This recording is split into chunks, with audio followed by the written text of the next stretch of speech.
थोड़े छरहर पाता थोड़े छरहर पातर मोट थोड़े घोर बड़ा सावर न गोर बड़ा हो जैसन चहले रहनी वैसन पियवा मोर बड़ा सावर न गोर बड़ा देखने वाले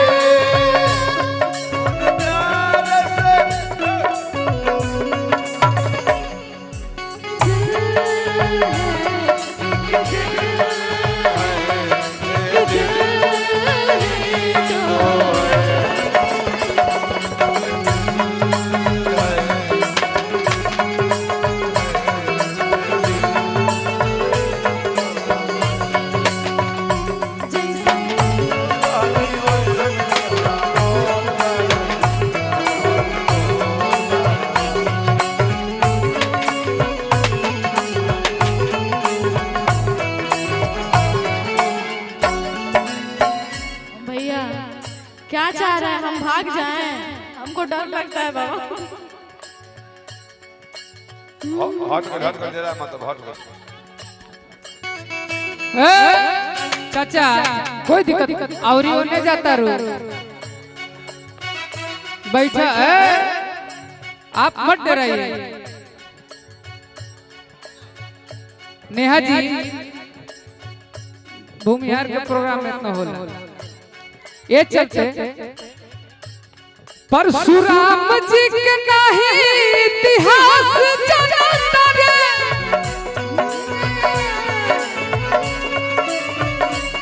परशुराम जी के नहीं इतिहास जानता रे और कि बाभन के दिन हा की राज करता रे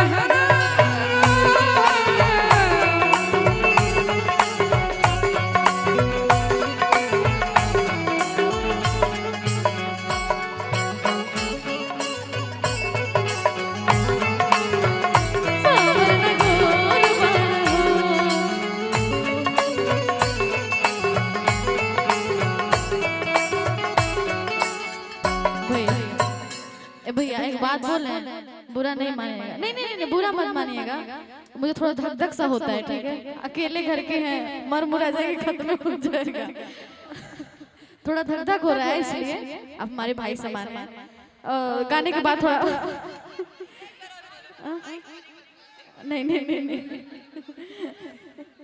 नहीं गाना गाते हैं ना गाना गाते हैं थोड़ा एंजॉय कीजिए अच्छी बात है लेकिन डराइए मत भैया बड़ा नीक लागेला पलम जी के बोलिया जब से ले आइल बड़ा अपन घर डोलिया आइल बारे अपन घर डोलिया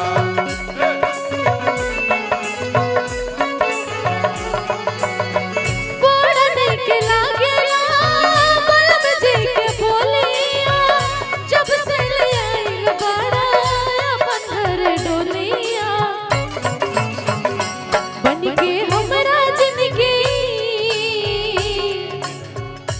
बन के हमरा जिंदगी में आइल जोर बड़ा सावर न गोर बड़ा हो जैसन चाहे रहनी वैसन पियवा मोर बड़ा सावर न गोर बड़ा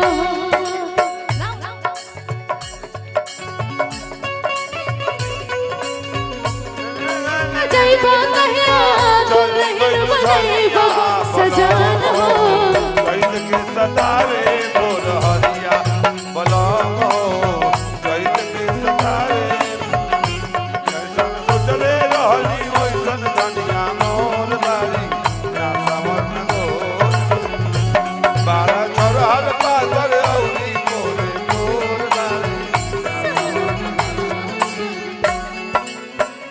एक लाइन आपने कहा सब लोग भाग गए मांगिया सजैबो कहिया मांगिया सजैबो कहिया दुल्हन बनैबो सजन हो हमर धान हो कहिया बारात लेके आइबो सजन हो कहिया बारात लेके आइबो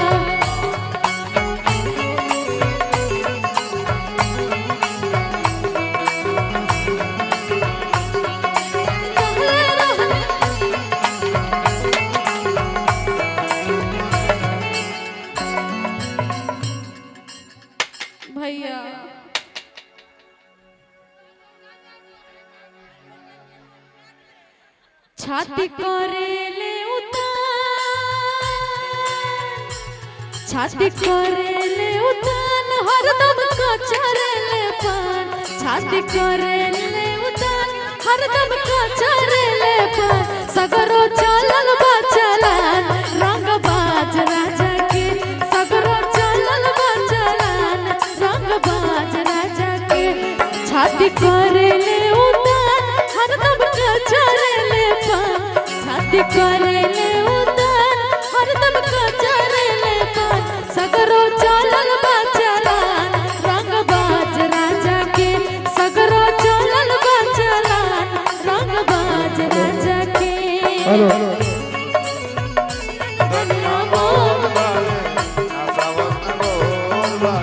हेलो हेलो, अरे जहाँ हम बैठे हुए हैं तो गोली न चलेगा तो क्या अगरबत्ती जलेगा?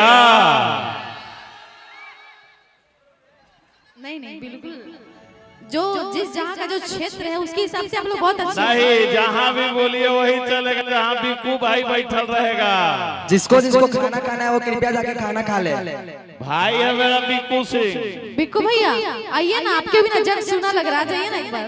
नहीं बिक्कू भाई साथ में गाएगा। हाँ हाँ बिक्कू भैया आइए। बिक्कू भाई मना कर देगा तो कोई नहीं चलाएगा। जा भी गुजर।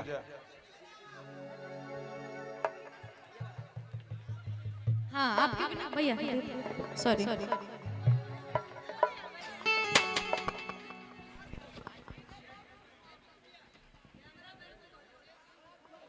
कैमरामैन आप लोगों से निवेदन है कि जयमाला में चल जाए।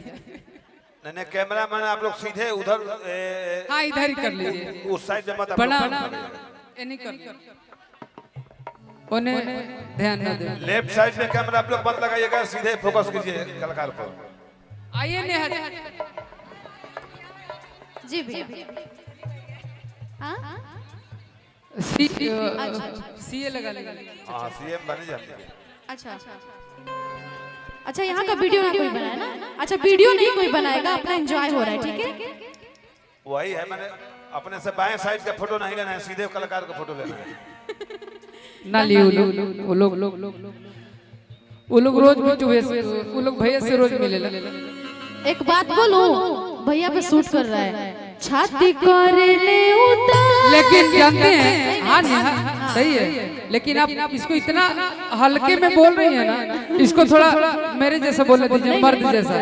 और कितना छाती करेले उतान, रखे मुझे पसंद, छाती करेले उतान, कच्चे दिल में पान, बड़ा चलन चला रंगबाज राजा के, कच्चे मुझे पसंद रंगबाज राजा के, छाती करेले उतान, हरदम कचरेले पान, छाती करेले उतान, हरदम कचरेले पान, सगरो चलल बचलान रंगबाज राजा के, सगरो चलल बचलान रंगबाज राजा के।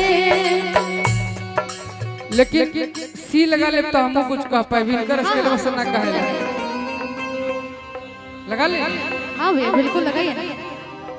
आइए आप इधर, जी आप बिल्कुल मत डरिए।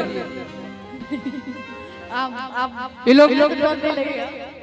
हमरा से गलत जगह पे गलत गाना गवा ले हम। ई गाना अब गवावे के चाहत रहे कि तरंगदारी मिलल बा विरासत में, त टाइम ना बलम जी के बोलिया जब से ले आयल बड़ा अपन घरे डोलिया। और हमारे बिक्कू भैया बैठे एकदम शांत है ना भैया, क्या सोच रहे हैं? कहीं खो गए हैं, खोए हुए हैं क्या? कोई टेंशन, डर गए? किससे डरे हुए हैं? इन लोगों से? नहीं नहीं, ये लोग बहुत प्यारे प्यारे लोग हैं। अजी शिवानी दी आपसे डरे हुए हैं भैया, डर के रहना पड़ेगा। देखिए धमकी दे रही है। चलिए मस्ती मजाक होता रहेगा गाने के। जैसन चहले रहनी इधर जैसन चाहले